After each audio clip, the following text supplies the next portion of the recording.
Good day everyone.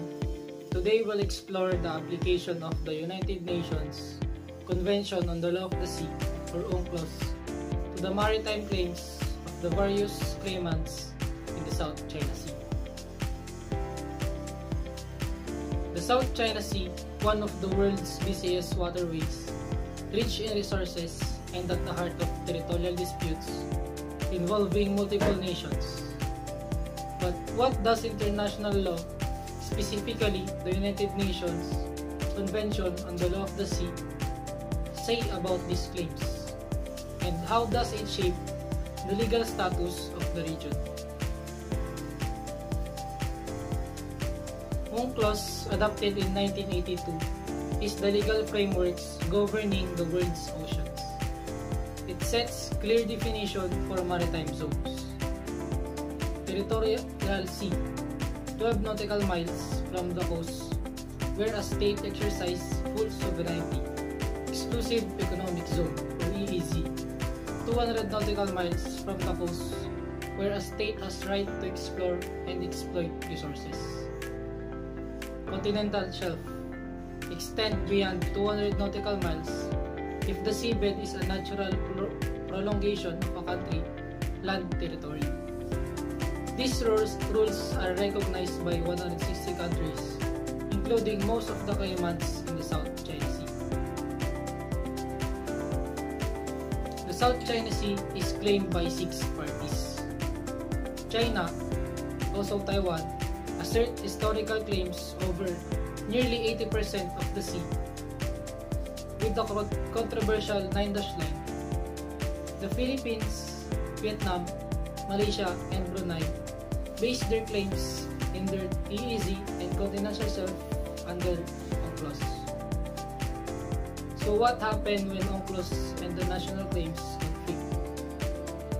In 2016, the Philippines challenged China 9-dash line under UNCLOS at Permanent Court of Arbitration, or PCA.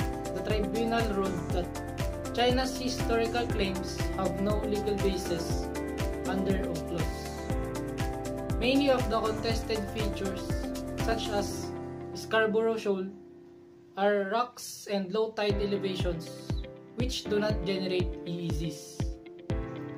China's activity in the Philippine EEZ, like constructing artificial islands, violated UNCLOS.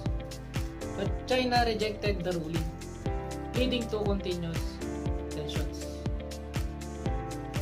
The Philippines claims that the Kamalayan Island Group and Scarborough Shoal, arguing they fall within its 200 nautical mile EEZ. Vietnam claims the Paracel Island and the Spratly Islands, arguing historical presence and UNCLOS provision support its case. Malaysia and Brunei base their claim strictly on EEZ entitlements under UNCLOS, avoiding historical arguments. Taiwan maintains a similar claim to China, but controls Ito Aba, or Taiping Island, in the Spratlys.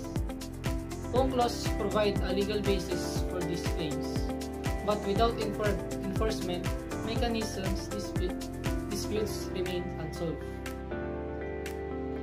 Despite the clear legal frameworks of UNCLOS, challenges persist.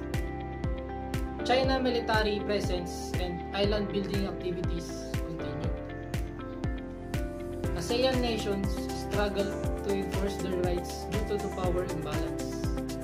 Diplomatic efforts like the ASEAN Code of Conduct negotiations aim to create rules for peaceful disputes resolution.